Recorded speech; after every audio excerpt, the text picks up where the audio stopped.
So just a little history. I know that a lot of you have lived here for years and stuff, but this was agonizing for me to look up and go through. But this process, 7 years ago this month, the board formed an ad hoc committee of residents and board members to start working with SAFCA. You'll probably hear me fall back and call them SAFCA because we called them that for years, but they pronounce it SAFCA, so I'll try and do that. But that was 7 years ago in April. And that was an ad hoc group of residents that Pat Brazil headed up. And it stayed in effect for a while. And then when we got a lawyer that we hired and we became involved with the negotiations with SAFCA, we took the lawyer's advice, and instead of using that committee, we used just the board because of the confidentiality of the negotiations. And that's part of the frustration that I know a lot of you had in the last at least 5 years is what's going on? Why can't you tell us? Why, what are we doing? What's going on? And it's really until we signed the final agreement, we were pretty much under a gag order from our attorney, not their attorney, but our attorney, as far as not putting that information out.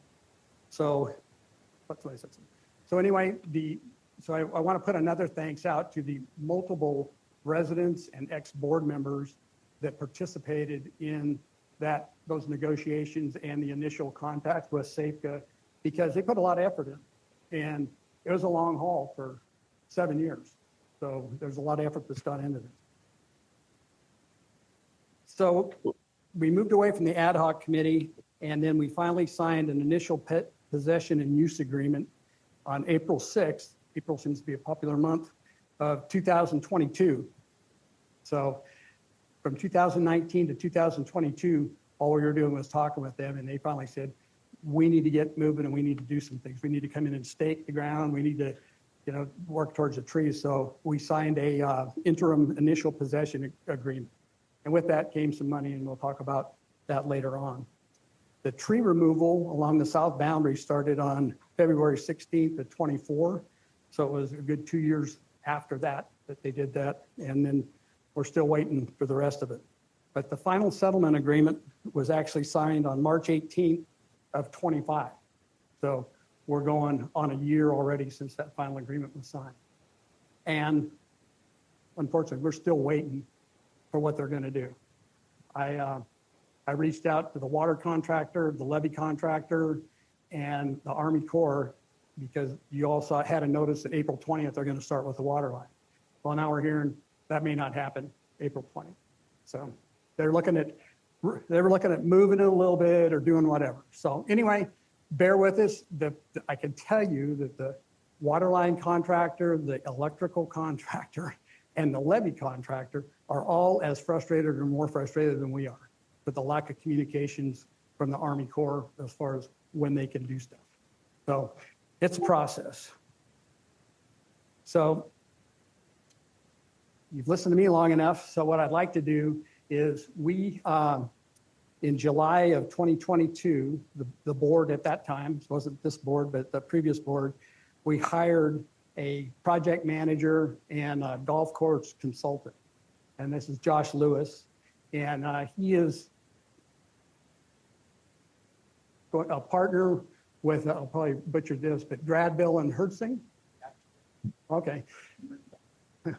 Management group, but he's got 25 years of experience in the golf industry. You can read that as well as I can read it to you, but I think some of the important stuff is he was instrumental in working with us, the different boards, in helping us to secure the funds that we did. The original proposal that we got from SAFCA was $1.7 million. And where we finally settled out, thanks to a lot of work from Josh and others in documentation to show what they were actually affecting, we ended up with a $5.4 million.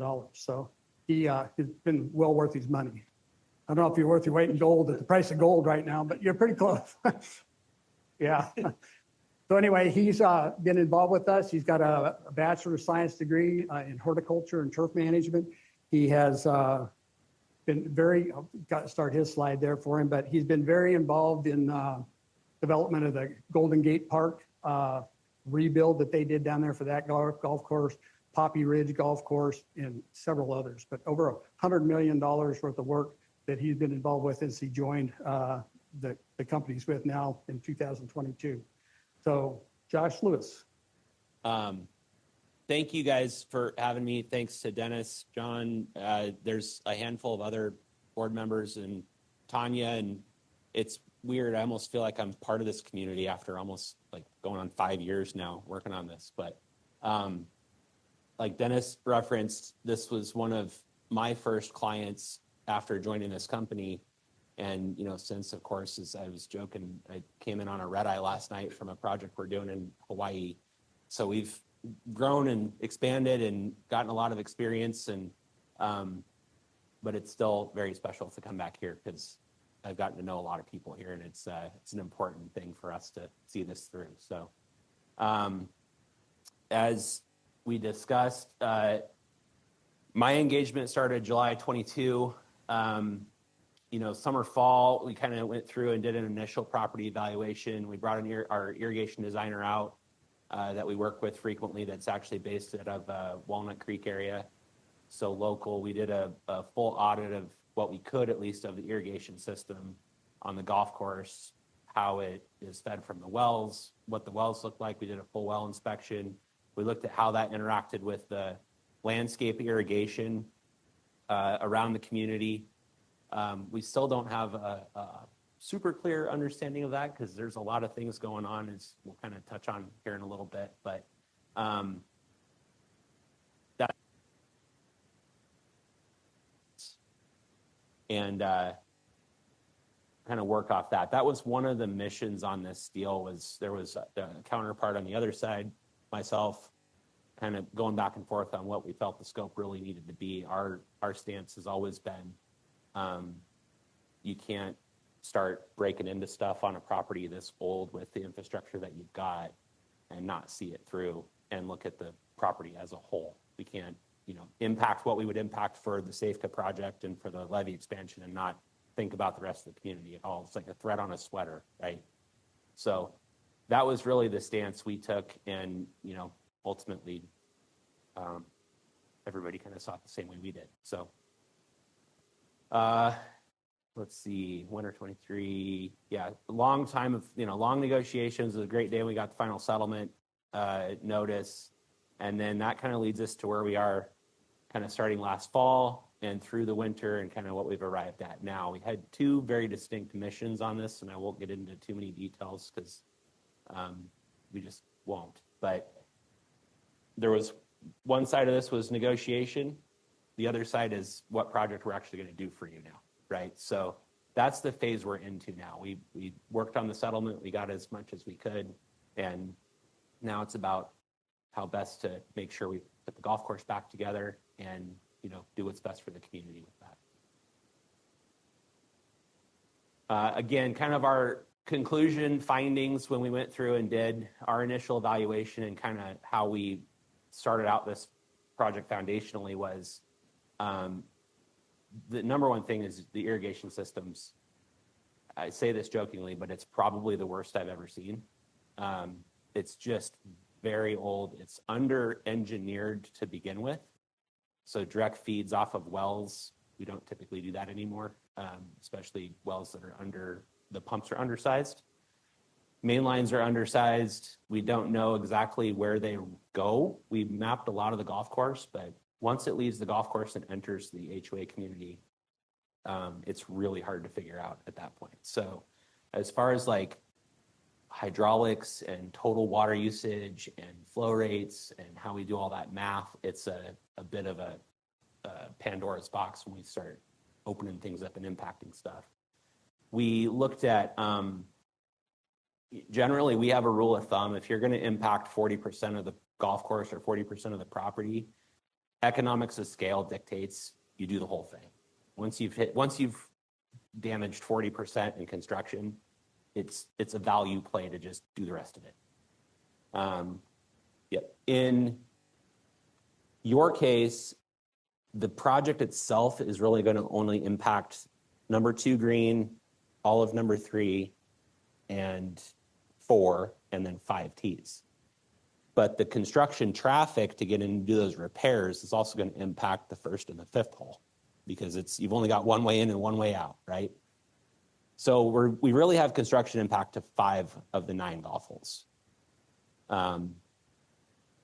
The irrigation system is set up such that you have one well on this side of the property and the other well in the maintenance facility area. So we have 2 wells that both direct feed in the irrigation system. One is impacted by the project. So that well had to move.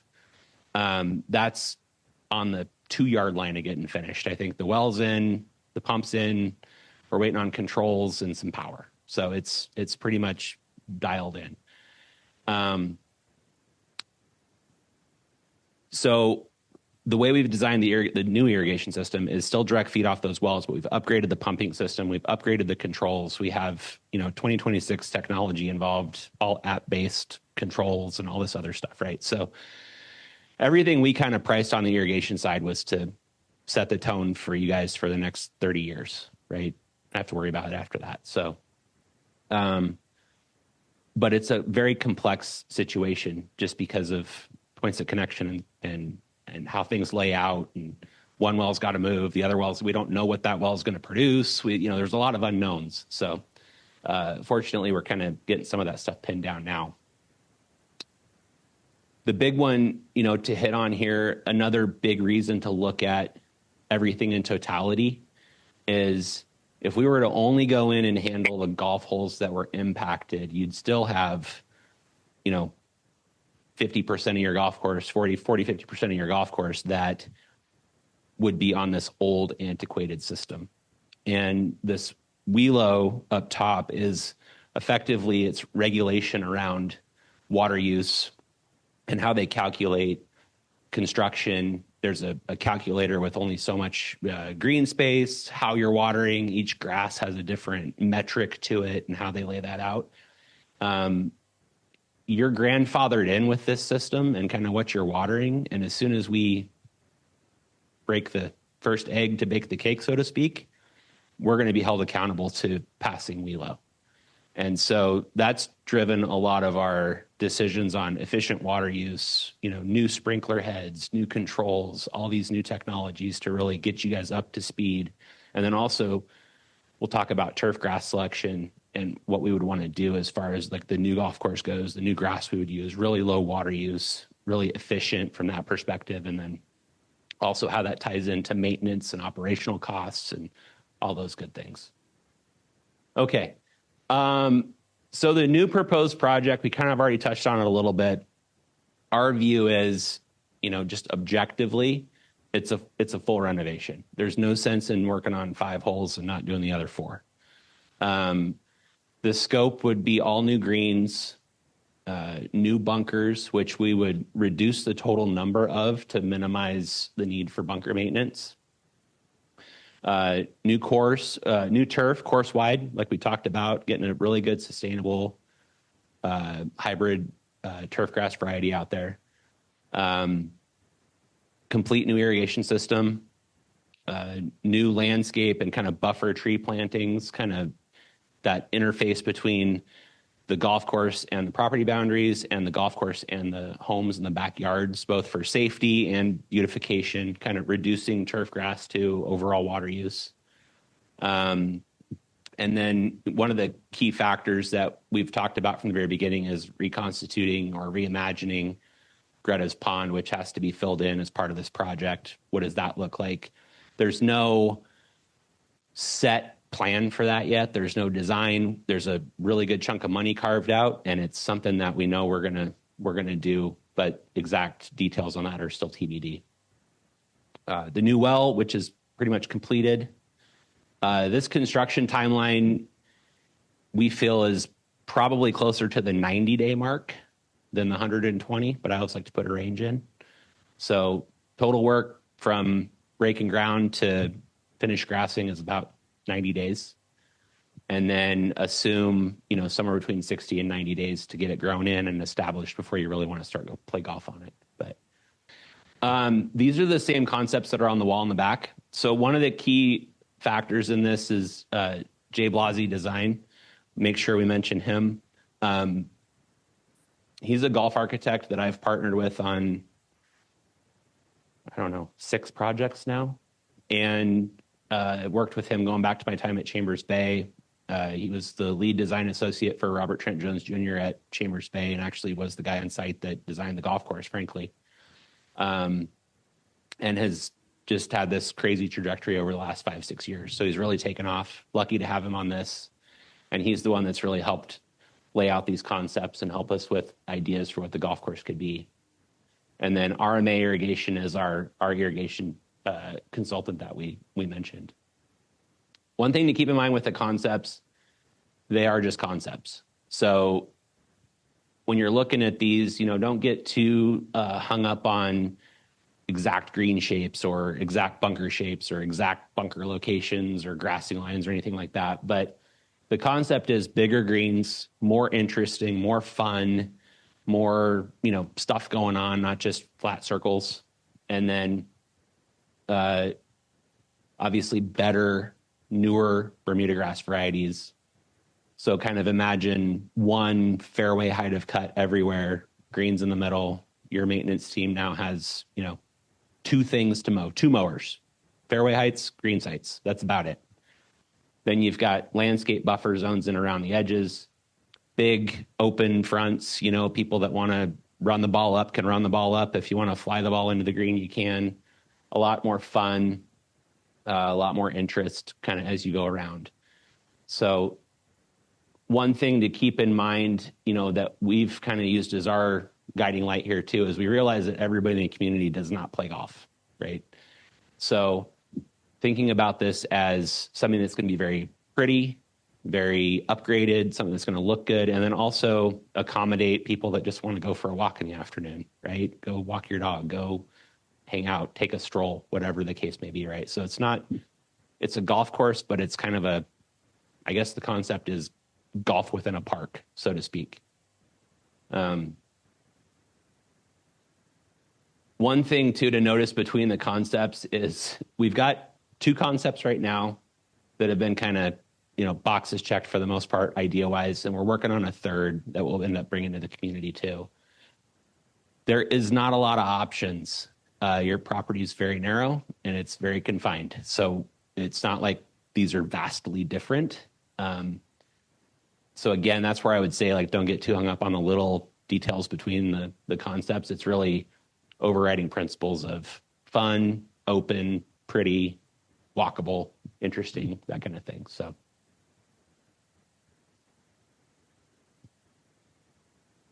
Uh-oh, here it is again. It's messing with me. And you'll see, there's no way we're going to get into all the detail here on the screen, but you can spend some time on the back wall there with the blow-ups. But there we go. And they'll jump into price, costing, money, how this stuff breaks down, right? Which is what everybody's probably really here to hear about. What we did is by developing the concepts, we then take the square footages and the quantities off of AutoCAD. We pull that into our estimating spreadsheets, and we put all of our budgetary data to that. So everything that we've developed cost-wise is based off of real 2026 unit costs, real GPS square footages. So it's pretty tight. It's, I would say, plus or minus 95% accurate at this point. One of the keys Dennis referenced earlier that will be something we have to contemplate is timing. We have initially carried a much larger contingency on this project than we normally do because we simply don't even know what year it's going to happen at this point. We're getting a much better idea of that as it goes along, but it's still kind of up in the air. So we have some buffer built in the contingency. That'll continue to get tighter as we know when we're going to start. But the quantities, square footages, things we're going to put in the ground, we have a really good idea on what that's going to cost. I think that's it. Now the fun stuff. Mr. Mattley. I'm going to get to talk to you about the tax implications of what we've got and what we need to do going forward. It's been a concern, not just of this board, but I think, boards going back many years as, this money started to land in our hands back in 2023, and we got the first tranche. I think it was around $1.6 million. And the first question became, okay, what are the tax implications of our having received this money? Are there windows that we need to consider when we're going to go ahead and use the money and try and spend it on whatever project we have? So, we struggled with that for a while. And when we finally got the final settlement in 2025, we decided that, well, we do have a funded project now. So we do need to get some tax advice on where we are and where we've been and where we're going to go. So after sifting through probably 6 pages of legalese from a tax attorney that we did retain to help us with this, we met with him, been meeting with him over the last month, describing the project to him, showing him all of the relevant documents, including our own CC&Rs, because we want to be consistent with our own governing documents in what we do, not just consider the IRS implications of it, but make sure that we're doing what we're supposed to under the CC&R. So we've done all that, and the operative section, I'll just jump into this. I've tried to keep this fairly high level, at least for this presentation, okay, because this is kind of an overview presentation. Although when I'm going to hand off to Alden, we've done a lot of work to grind on some numbers, and he's going to be able to share those with you. Source of those, of course, comes from my best buddy right over here. So those are his numbers, and we've just put them down so we can explain them to you. All right. The operative code is 5528 of the Internal Revenue Code. And basically, for the kind of situation that we're in, where we're, it's kind of unusual in that it was a taking. It's an involuntary surrender on our part. We didn't ask for it. They come and they said, we're taking it unless we can get an agreement with you. So under Section 528, expenditures, in other words, the way we spend this money, is basically divided into 2 camps. There's an exempt camp.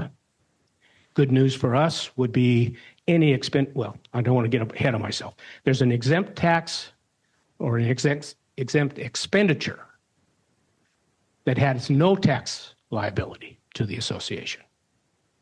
And then there's a non-exempt, and that is subject to 30% federal tax plus state tax.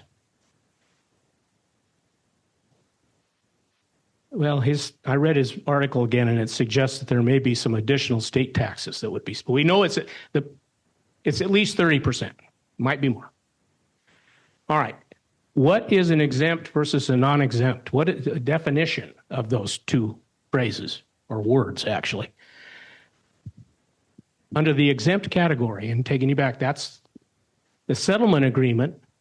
In other words, the agreement that we signed with SAFCA treats our situation as an involuntary conversion for tax purposes. And what that means for us is that any expenditure that can be tied directly back to that settlement agreement falls in the exempt bucket. And we don't have to pay any tax on it. The other type of expenditure would be a non-exempt expenditure. What does that mean? That means any expenditure of those funds that we've got on deposit, $4.5 million and change, that cannot be directly tied back to the settlement agreement, would be considered non-exempt and would be subject to 30% tax. I'll be available to answer questions at the end if you have any about this particular piece. Did I skip a slide? No? That's it. That's basically it from the tax perspective. Now I'll share with you something that I have been working on. There were concerns about when the tax window would open on us, or when do we have to have the money spent by. And there was some concern that the 2023 interim agreement would start a window running on us, a time clock, basically. That's not the case, because the settlement clearly indicates in its text that is an interim agreement. No, it doesn't start, the window on that doesn't start until the final settlement agreement starts or is reached, which was in March of 2025. So when does the window close on the 2025 money? Well, basically we get 2 years. We can defer it for 2 years. The clock starts running in the month of December in the year in which the money was received, which is 2025. So we've got all the way until December of 2027. So we've got some room. But we all know, after dealing with Safeca, Dennis, is that it? Safeca? They have a schedule, but they won't share it with anybody. And nobody else's schedule means anything to them. Just their schedule. So if we're bumping up against the 2027 date, we are still entitled to ask for what's called a deferment under Section 1033 of the IRS Code, which obviously we would do. Hopefully we won't have to, but if there's kind of an escape hatch or an off-ramp for us, if that becomes necessary. So there's my little treatise on the tax code, at least as it relates to our situation here. And I'd like to turn it over to Alden Jamison, who's our treasurer, and he's going to walk you through the numbers that we've been grinding on, give you an idea of where we are from a cost perspective. Okay, I'm Alden Jamison. I'm the treasurer, for those of you I've not met yet, so you know that part. I want to start from the beginning on what are the dollars that we're talking about that we've received to date, which is our final settlement dollars. The total received to date is $5.4 million. I'll let you read the detailed number. That was made of two components. We sold a strip of land along the third fairway that they acquired, and then there are a number of easements for electrical, for water, for construction. There's probably 4 or 5 different easements that also we get compensated for. So that package of the land acquisition along with the easements that we create or that they needed for this project, that totaled the $465,123 part. The additional part is cost to cure, and cost to cure was essentially based on the items that John was talking about, the impact to the golf course, the impact to the well that they took, the impact to the trees that lined the fairway along 3 and 4, the impact to the fencing as well. And of course, Gretas Pond is another one of those impact areas. So all of those areas that were impacted was the negotiation that Josh and John were talking about that we've been going through for all these number of years.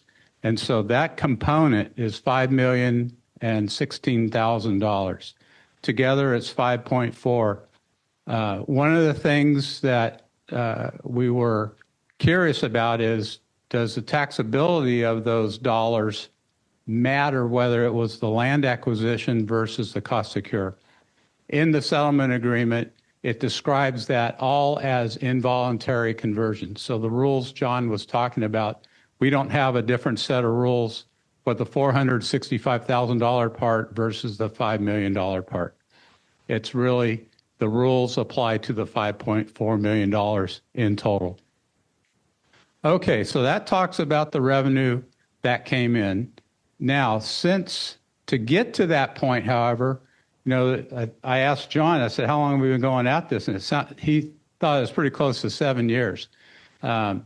We spent quite a lot of money on experts to help us get to the position that allowed us to settle with Safeca and get a fair amount of money versus the 1.7 that they offered us to begin with.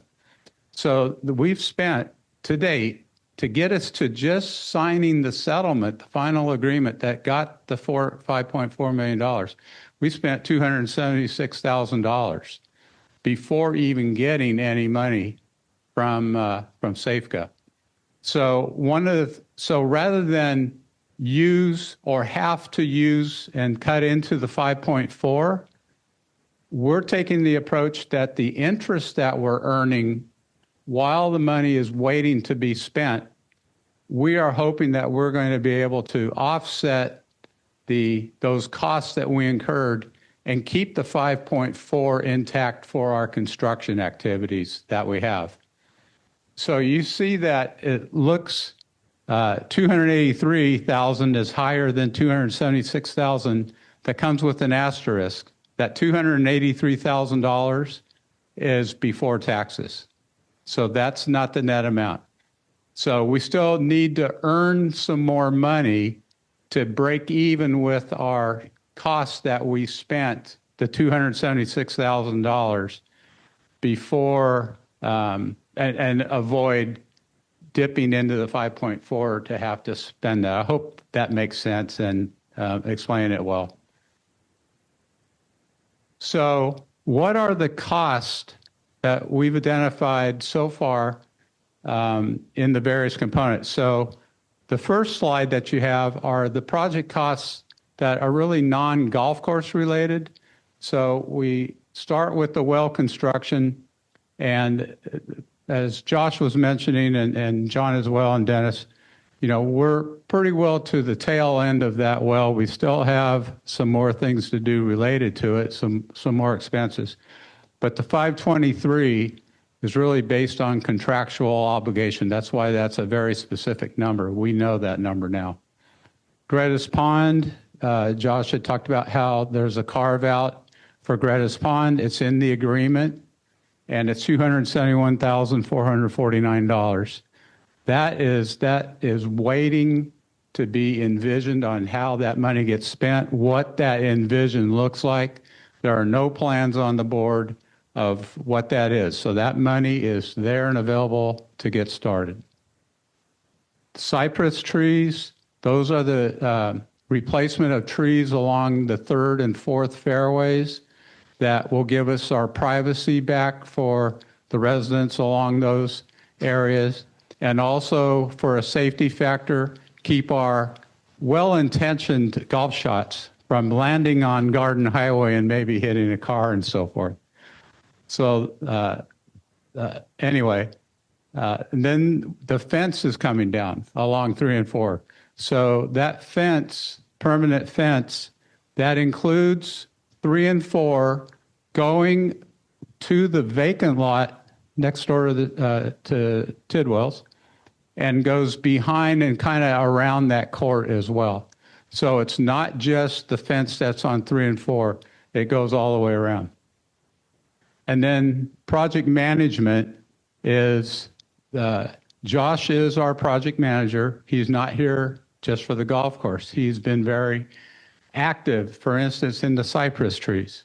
Sounds like a simple little thing, like you're running over to Home Depot and buying some buckets of cypress trees. That's not the case. These are going to be 8 to 10 feet tall cypress trees before we put them in the ground. There's a lot of planning. It's amazing just to me to see what was involved just trying to figure out cypress trees and the lead time you need on those, because they're going to grow them for us first before we put them in the ground.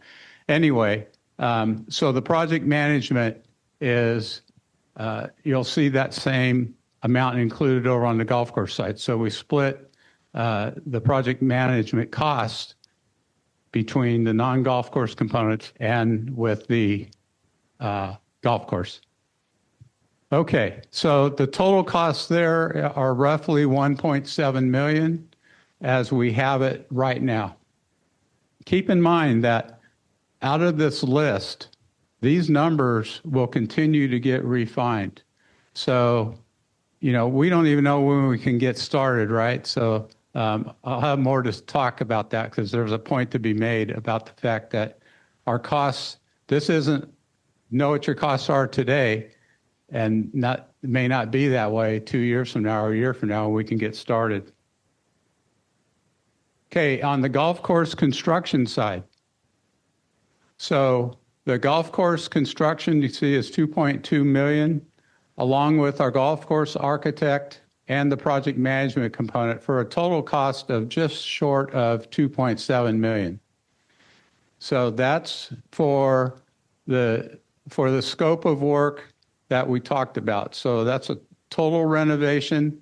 And I just want to add, part of the problem that we've had, our course, we don't want to end up with a course that we can't maintain. And I just want to re-emphasize a couple of points. We recognize that as a board that golf courses are hard to maintain. So what can we do to make it a little easier to maintain them? Sand traps, if for those of you who are in the golfing community, if you've gone to golf courses and one of the telltale signs of a golf course that's struggling is the neglect on the sand traps. Sand traps are expensive to maintain and so forth. So in our case, I can't remember if we have 11 sand traps now, or I can't remember the exact number, but we want to lower it down to just 4 sand traps. That's it. And in replacement of some of the sand traps that we have today, trying to utilize the concept of grass bunkers. Grass bunkers are nice looking features. They mow, it's the same mower. You don't have to, you mow the sand, the grass bunkers the same way you would the regular fairway. So you're not talking about special equipment.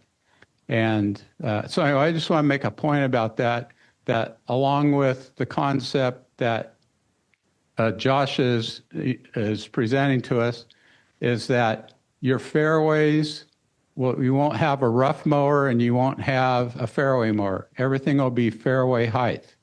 That works out great for us because right now we share mowers with the common area. And so there's quite a bit of Dallas grass that we are battling with right now. And so when you take your mower and you run over the Dallas grass, then come back over and mow the fairway, all you're doing is spreading that Dallas grass to perpetuate. Under this design concept, we won't be sharing that mower with the common area and the golf course. The golf course will have 2 mowers, basically, a greens mower to do the putting greens and a fairway mower to do everything else. That's it. And so no contamination of getting the Dallas grass integrated in new turf that we have. Okay, so let's put this whole thing together then and take a look at the big picture overall.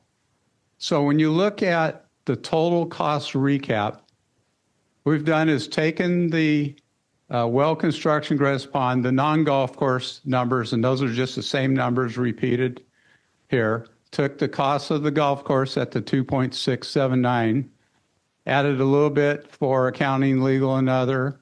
And so we have a total project cost of $4.3 million. Now, contingency is a normal thing, a set aside that you put on projects. Normally, contingency just has to deal with the things that either you didn't think about and they pop up, or just, it's the old, oh man, you face some expense or something comes up and you have to fund it. So it's prudent to put a contingency in your budget. The other thing that we have working against us is that we have a partner, and I use that term loosely, which is SAFCO or the Corps, and we don't know their schedule. They don't tell us. We don't know when they're going to move. And you heard a couple of the others talk about even some of their contractors don't know when they're supposed to move and do their parts. So contingency for us really needs to accommodate 2 different scenarios. One is where, things happen and your costs go up. Or in our case, we have to deal with the fact that we know our costs today and have estimates today, but let's say we can't start the project for 2 years. All those numbers are going to go up. People and materials are going to go up in price. So that is our buffer. It would be great if we didn't have to use any contingency and could repurpose that contingency for additional work that ties back to our settlement agreement. Maybe landscaping or the irrigation perhaps in the common area might be a valid candidate for that. So we take and add in the contingency, and so right now the total, or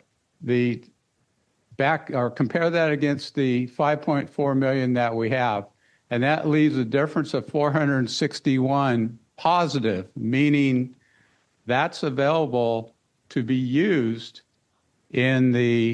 for the community, assuming we can tie it back to the agreement. So perhaps it's landscaping, perhaps it's the common area irrigation that we mentioned before. But right now, that's in the positive. So if you think about it, if we didn't need any contingency at all, then let's put it this way, as we move along, and Josh had mentioned that earlier, as we get closer to actually being able to say go and get started, we'll be able to rein in and know how much of that contingency is really needed, and perhaps increase the 461 to a larger number that could benefit the community in a project other than the golf course and some of the other areas we've described. Great job, Alden. And John, I think Alden got the short stick. Those numbers would make my head hurt. So, but anyway, before we open it up to questions, we want to talk a little bit about next steps. One of them in particular is Gretas pond replacement.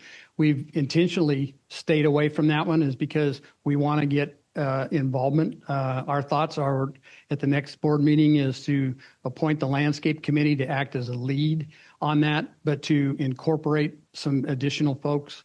In particular, I would hope the ones that are going to be affected on that side, if you're looking at doing something over in that area or something completely different. But we want to hear from you as far as what you think we ought to do. Because when the core gets done, that's going to be a flat piece of dirt, basically. And so it kind of is a clean slate as far as what we can do, except you can't make another pond.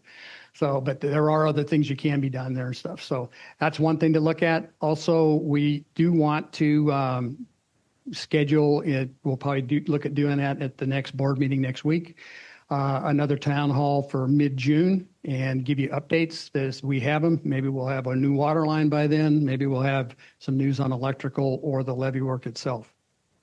And then just we'll continue to monitor that Safeco levee progress for impacts to the community and stuff. So that's a challenge in itself because, I mean, I swear I don't think they know what they're doing, but they certainly aren't telling us.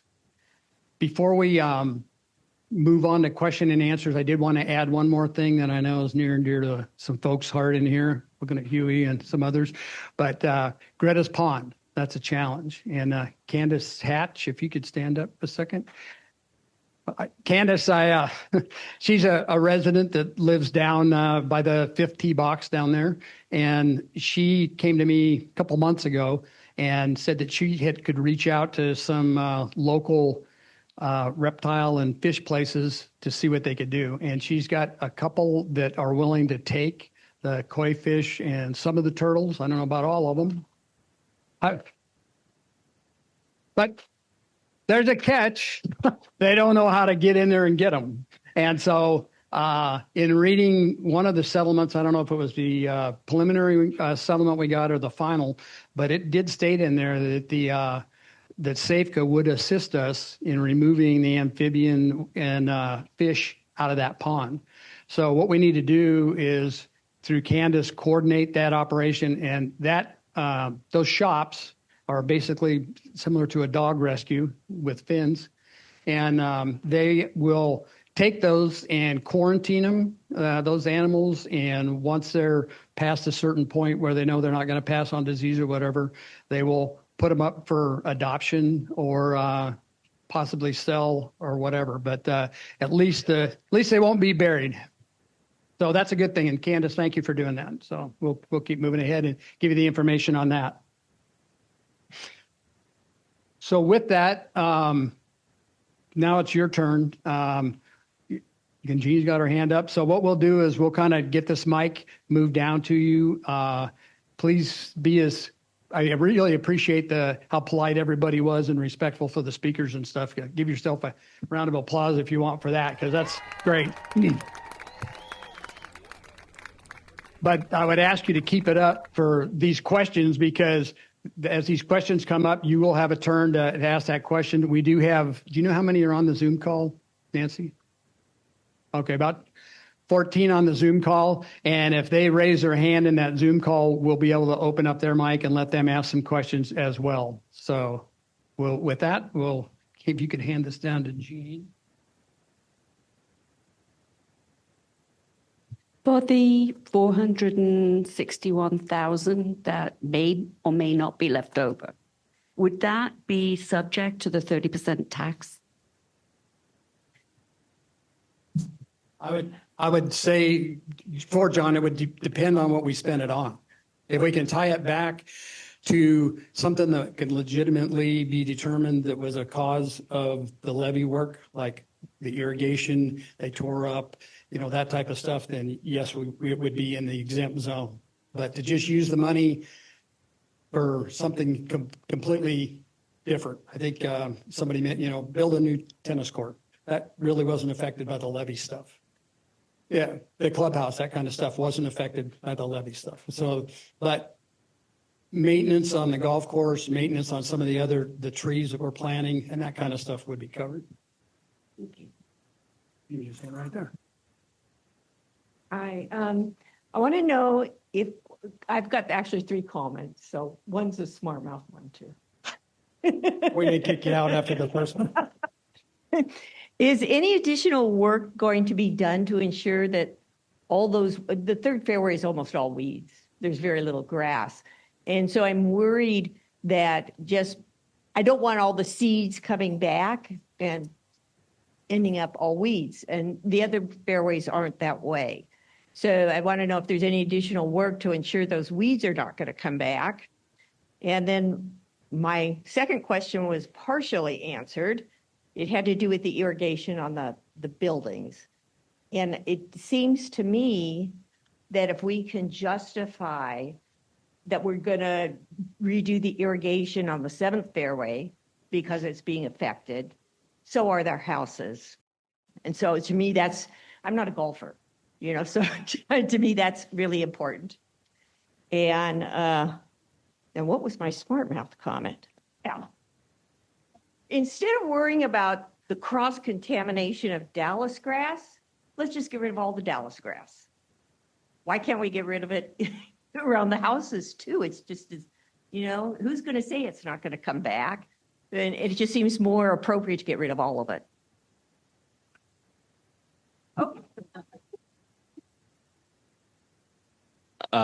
So the part of the project is new grass everywhere, new sod, right? So we would eradicate what's out there, kill off the weeds, and put new sod down that would be perfect, pristine. I can't guarantee 100% it won't come back, but I can guarantee it's going to be a massive improvement over what you have. And given the right maintenance, yes, it won't come back. There's two factors to why you have weeds in the first place. One is actually your irrigation system. So improper irrigation coverage leads to poor grass, which leads to opportunity for weeds. So fixing those two things is going to be a massive improvement. I'll touch on the landscape irrigation, and I think in conversations, I think that's one that everybody in this room that's had any involvement in this is considering a pretty high priority if the funds are there, and I think it makes sense to tie it back to the levee work so it gets you into that exempt status, because it is one continuous system, right? It's all coming off those 2 wells, whether it's pop-up irrigation around your tennis courts or it's on a putting green. So I do think that's a high consideration, and it's a project that I think makes a lot of sense. And third, killing Dallas grass. I've tried to kill Dallas grass for 25 years as a golf course superintendent, and that stuff fights back. So it's a real challenge. Of all the weeds, Dallas grass is a challenge.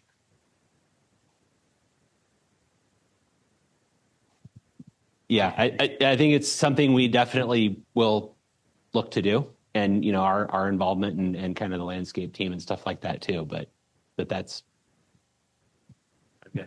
I'm hanging onto the microphone all of a sudden. Hello, I just have one question, I guess, for the board or the counting folks. I noticed that there's 4 $100 and some thousand difference left over. Did we calculate into that the fact that we'll be earning interest if we've invested that $5 million? Go ahead. I'm using. So no, the additional interest that we'll continue to earn, that becomes, it's taxable, but at the net proceeds from that, we're able to put into the project, or we can spend elsewhere because we paid tax on that money, right? So the 461 does not forecast, because we don't know when to start a project. Just for your information, we earn about $15,000 a month right now, the way it's invested. And so no, if you could tell me when the project will start, then we could put some forecasts into what that interest could grow to be.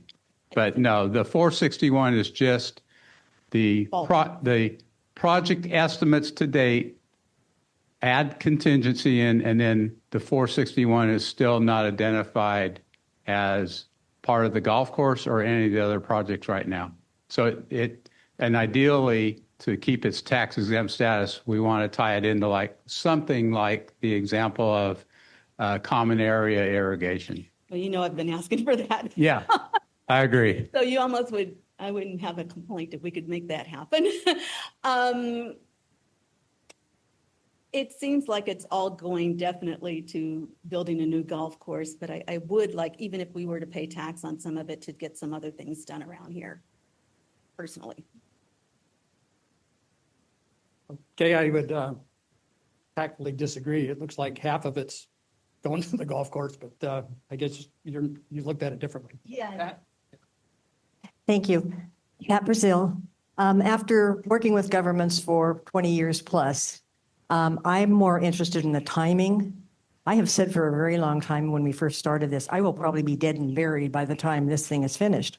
And I'm not kidding about that, because I think the 2-year 27 numbers that we're looking at, I think are way off. And what my question to you folks is, have you heard anything from SAFCA or Army Corps as to the timing of this? Because I don't believe this is going to be true, but are we going to wait for the whole project, which is quite a lengthy time area? And are they doing it in segments? And if that's the case, what segment are we in? Because if we wait till the very end, it could be years. In fact, if any of you have watched what went down in Sacramento, down by where the restaurant is, that went on for years over the time that they said it was going to take. So I'm more concerned on the timing, because I think a lot of what we do, whether it be the money, whether it be the landscaping, all that kind of thing, is going to be instrumental on how they have set up their project. Now, SAFCA handles it all for Army Corps, as you are well known, but Army Corps does control this. That's where the money's coming from. It's the federal government. We're all in not so good terms now anyway. So the timing is the big thing for me. So thank you. And I guess to answer that a little bit, we are the next phase. It's just that this phase runs from down here, Farm Road, all the way down to the pump station down here. And where they're going to start on that for this year, we don't know. They were going to start the water line here to start with, they told us, and then they kind of took a step back. And I think that I hope they want to miss that magnolia tree that's right there by the second green, because the right of way for the water line goes right through the middle of that big old eucalyptus tree, sorry. And the guy was over there looking, and they're trying to move the water line to one side of their easement, but apparently it's got to go up their food chain to get approval and stuff. So I'm hopeful that maybe that's what they're trying to do. But they just right now are delaying getting started here. But anyway, to your question, Pat, we think that they're going to start this year, but thinking and reality are sometimes a ways apart, as we all know. So, John. Yeah, John Cosgrove, 3120. Thanks very much for great explanation, a lot of detail. That's excellent. Oh, sorry. Thank you very much for the explanation. A lot of detail. That's great. Just one kind of question, comment, and then a further question with specifics around the golf course.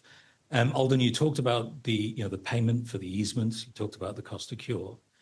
The original, my reading of the settlement agreement, the original settlement agreement, all of it together, those two pieces was about 1.6 million. And then that was updated to 5.4 million following further negotiation.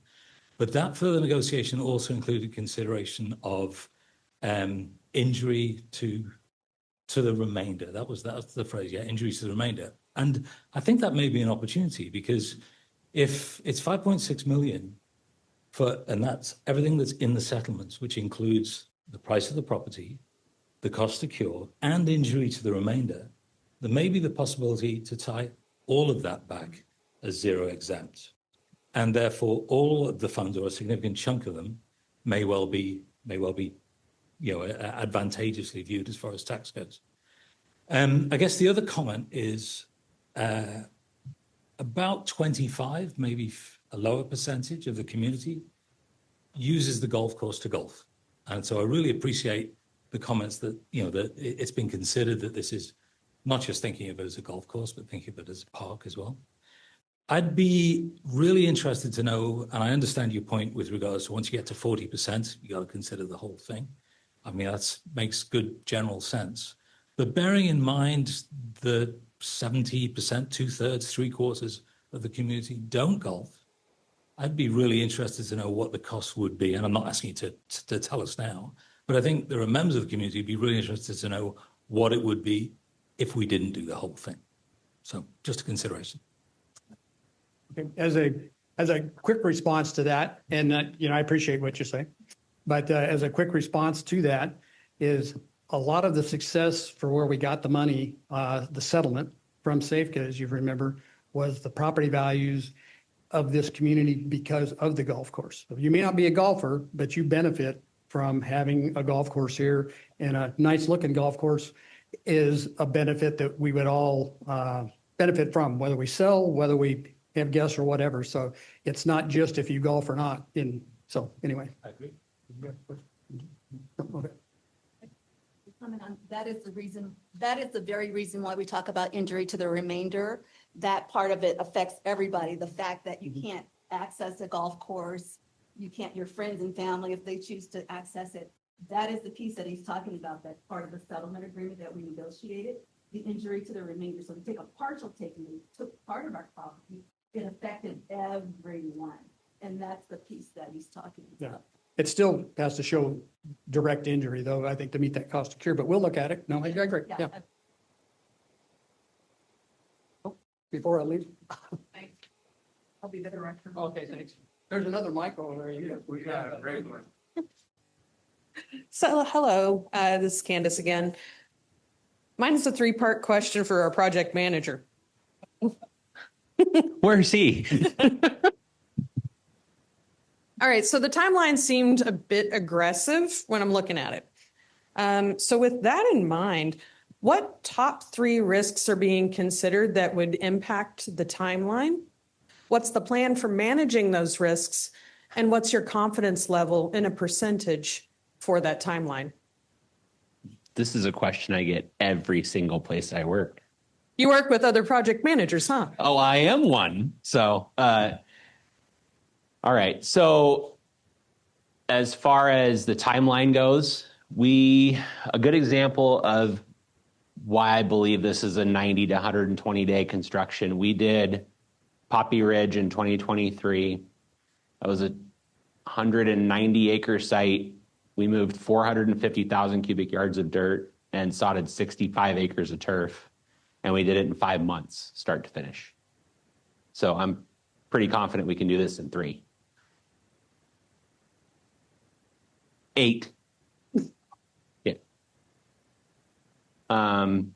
As far as the risks go, just as there isn't we have some pretty hard guardrails, right? There's not a big opportunity to, double our quantities or double our square footages or run into some massive underground rock deposit or something like that, right? There just isn't a lot of room to operate. So we're not too concerned. The biggest risks in golf construction, this is a big difference from like vertical construction in buildings, is all of our risk is underground. So as soon as we know what's underground, as long as we're not hitting, what are some things? Yeah, or burial grounds or something like that, right? Those things are. I've got stories on that front. But there just aren't. There's not a lot of options for failure here, to be perfectly blunt. I would say my certainty level is 90%, probably conservatively. There's just not. I mean, it also helps that I've been involved in this for over 4 years, so I know this property pretty well and this project really well. So yes, one more follow-on question, because me as a homeowner, to me, my biggest risk that I see is we're kind of bad at communications. And so we are not meeting our stakeholders, the community members, where we are. And so communications are often missed, and that causes problems in the community where we feel like we are unheard and not a part of the project. What is it that you are doing or planning at a high level for your communications plan to make sure that these key stakeholders stay engaged and are informed of the work that's happening around them? Another good question. Whatever the board tells me to do. That's 30 years of being in the club world. Our communication strategies vary from, we've done anything from, if you've looked into the Golden Gate Park project, that was one of ours. We contracted with Matt Janella, who's Golf Channel fame, and he's been around golf community for a long time. And he did a great job of documenting that project with, YouTube videos and high level production and drone footages. And, we basically could have done a 17-minute movie on the back end of it. So we've gone all the way to that level. At the very basic of levels, it's just consistent weekly updates on where we are to budget, where we are to schedule, what's coming next week, what's coming the week after that. I do that as a standard on all projects. So there's a standard, what we got accomplished last week, and a 2-week look ahead of what we're looking to do. How many trucks are coming in and out of the gate next week? Where are piles of sand going to be? Those types of things.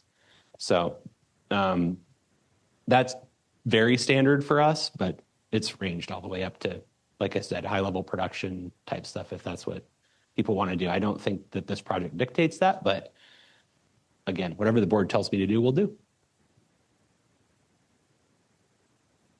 Loud. Speak loud. My name is Kitty Connor. I live over close to Gretas Pond. But anyway, I just have 2 questions. We can't have another pond, but can we have something with a water feature? Like maybe recirculating water, like a fountain or like a fountain, or maybe like a, how they do little waterfalls over boulders or something like that. Can we have something that has a water feature to it, or is that not allowed? I'll let Dennis highlight it. But I think that there's plenty of options on the table. Ponds are a tough situation from a regulatory perspective, just across the board. So that's kind of why that's off the list. But I don't think in our conversations that some kind of water feature is off the table. No, that's something that would come out of that ad hoc committee we're looking at. And I think Simone mentioned a reflecting pool, anything that's locked in with a cement, or something, and not a plastic liner in the ground, we could get away with. But that's the problem with Gretas Pond, is they see that as infiltration back and forth between the river, believe it or not. So we could not do anything that's not a swimming pool type lining type feature, or a contained fountain. You have one more? Yeah, just one simple question. A lot of the houses on that side of the development have really stinky water that stains the sides of houses when it hits. Is that going to be eliminated with a new irrigation system? We can sure look into it and try our best. I mean, I wouldn't want to deal with that drive either. around and see all the Yeah. stains on the sides of the houses where the sprinklers hit, and you can't get it off. Yeah, it's probably like a high calcium or high sulfur water situation, which is common in well. Yeah. When I first moved in here, I thought that water was actually coming from the pond because it smells so bad. We'll likely pull some water samples. We're waiting until we get the pumps and electrical in place on the new well, pull some water samples for water quality, see what that looks like. But it's brand new. It's going to be your primary source, Right. close to the river, probably going to be a lot higher quality than the stuff that's on the inside of that. So I can see a situation where you're running the majority of your irrigation off of that new well, and it's ideally going to be much cleaner. It's brand new casings, everything's new, right? So Thank you. Your hand up. I'm fine. Okay. No, you're not. You I haven't given up yet. Okay. Okay. What? Let's see if that's close enough. I'm Jim Luna. My wife and I have been out, been here like almost 25 years in everybody remember, is a kiwi orchard. I happen to have paid, by the way, about $25,000 extra for my lot next to the golf course. And that's why I would like to keep the golf course. One or the other, because I love playing golf. But absolutely, you guys have done a phenomenal job. Our country club, we've gone through this exercise, spent about half as much as you just on the 18 collars and the bunkers. And removing bunkers, like you said, is about 30% of maintenance just pulled out. You can go back and reinvest it doing those other areas. In regards to the property, the beauty of the property, I think when you finish, this is going to be so beautiful. People are just not going to recognize it. When you come walking in, the value of your property will exceed by some very good percentage. Okay. Last but not least, you've got a great team. You've got lots of time to work. I think you're right in regards to communications. When we went through our exercise, it took us 6 months to go through our process of the 18 holes. We just had communications every week, and it really helped out. Okay, but good job. You got a lot of time. Have fun working on it. He doesn't want you to ask any questions. I just, as a golfer, I just hope, and I think from your plans, it still will be a regulation 9-hole golf course, meeting all of the rules of that lengthwise and green size and all those other things, because that is vital for me as I will probably age out of the 18-hole golf course that I currently play. But thank you for a good plan, and I look forward to seeing this done and coming out and playing. So in addressing the comments, it will be a 9-course, yeah. 9-horse, yeah. No horses. Be a 9-hole golf course that will meet the USGA, NCGA rating. We've struggled at the beginning of this project with Josh to keep it at 1,500 yards because that was the minimum. And then right in the middle of our negotiations, they cut our legs out from under us and they've reduced the yardage to, I think it's 750. So we're going to be well above that. And so it still will be a rated golf course. So. Sure. Okay. Hang on. Oh, you didn't know. Okay, the Zoom people All right, thank can't. you, thank you. Okay, so my name's Huey, and I live right behind number 4. When I bought that house, I looked out that backyard and I go, this is why I'm living here, because I could see all the way down to number 2. So I am so happy to hear that you got the job, and it sounds like it's going to be Augusta here when we're all said and done. And I'm looking forward to Augusta. But I also would like to ask, is there a design for the pump that's right behind my house now? Because I understand it's there for the golf course, and I'm good with that, but I would like to see some type of Augusta-like, something like that around it. And if there's a design for that, communication on that would be great. I'd really appreciate that. I enjoy the new fence going down there. But what's going to happen? Is there any ideas what about this vacant lot that's next to me? What thanks. I was kind of hoping it would be a quieter area. I don't know who can answer that question. Thank you. Yeah. So I'll answer his last question first. That vacant lot does not belong to us. It belongs to Safeca. They pay monthly dues, just like you do for that lot, and they have not been willing to budge to let us do anything with it. Make it temporary parking, overnight parking, anything. Couldn't tell you, but we even talked about, can we lease it back? We wanted to put the well there, and they wouldn't let us do that. Your other question, as far as your pretty pump back there, and those of you that haven't seen it, you got to go look at it. It's quite an eyesore right now. And you didn't, two of you apparently didn't like my chat GPT rendition, but we did talk to the landscape committee heads on a walk that they were there and asked them to engage and come up with some ideas and tie in with you and handles and hatches that are most affected by that. So that should be happening.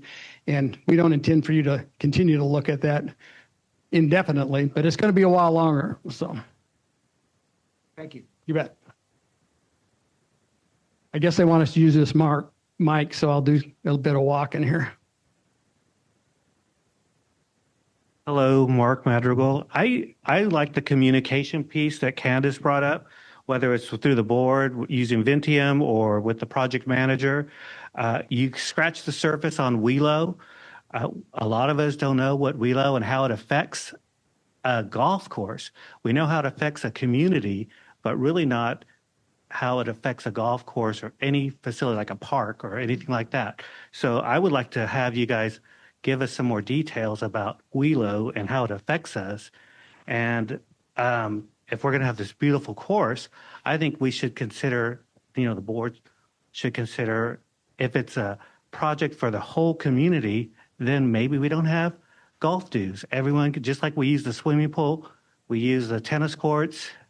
Maybe it's time to open it up for, instead of having to pay for a fee that's part of our community.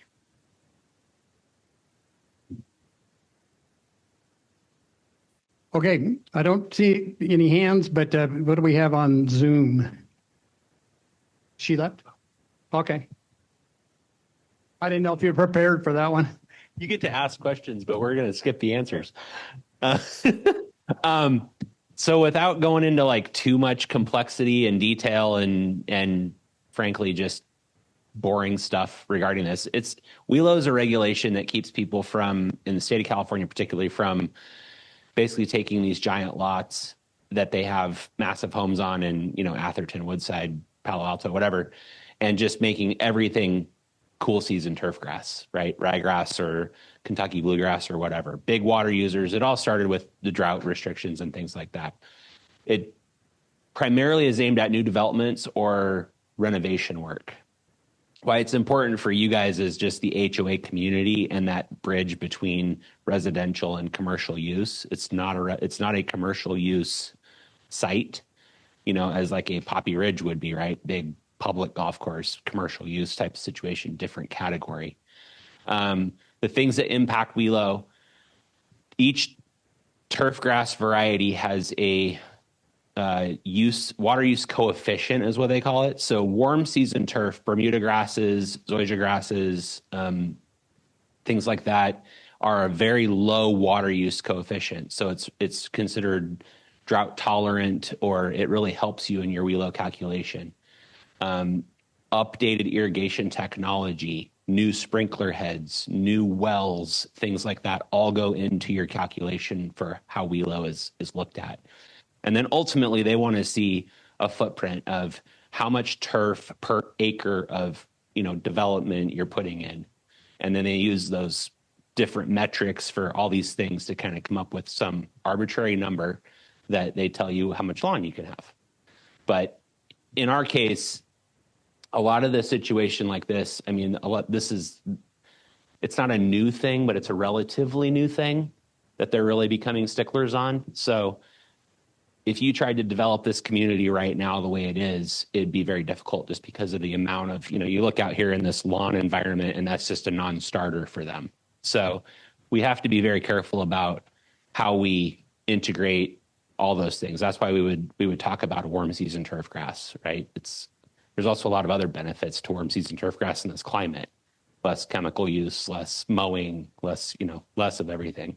But generally speaking, it's once we put a shovel in the ground and we start mucking around with what you guys have, it's going to be a factor at some point of, let's look at this thing as a big picture, we might fix this over here. Then they're going to go over there and look at the sprinklers and look at the pipes and look at everything else and go, wait a minute, this isn't working either. So hopefully that answered it without getting too boring.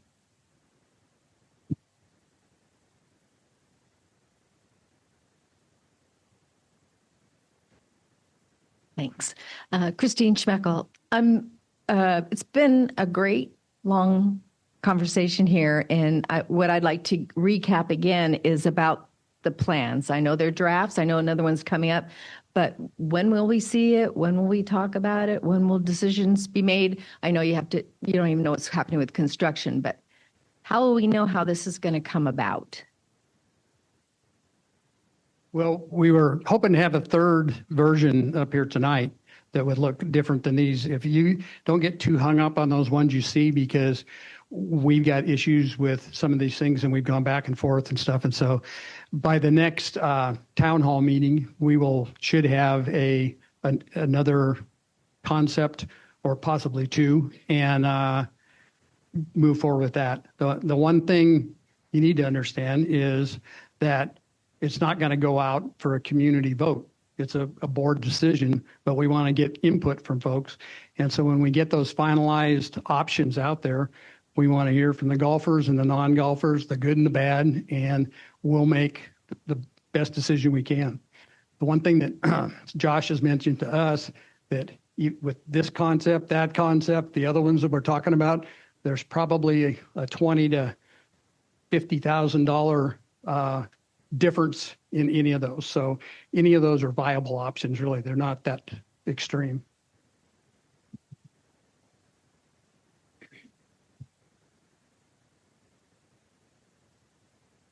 It would be great if one of those options considered something other than all 9 holes, please.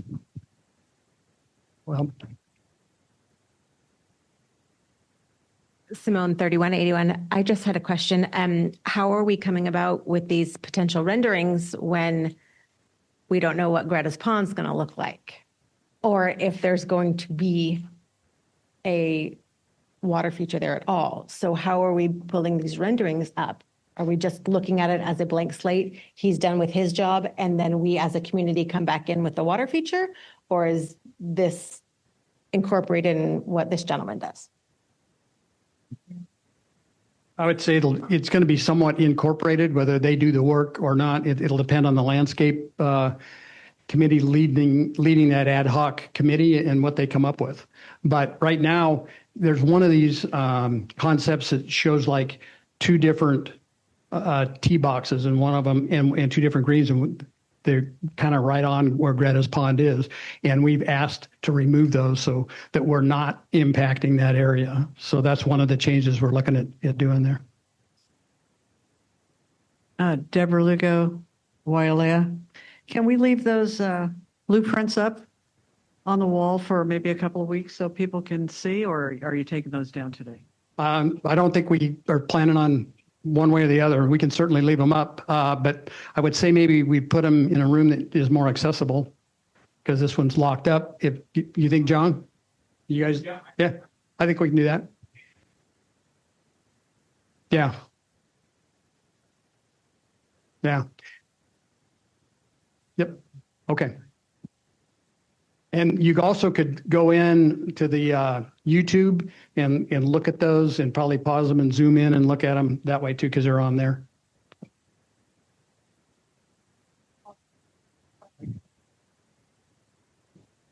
Yeah. Okay.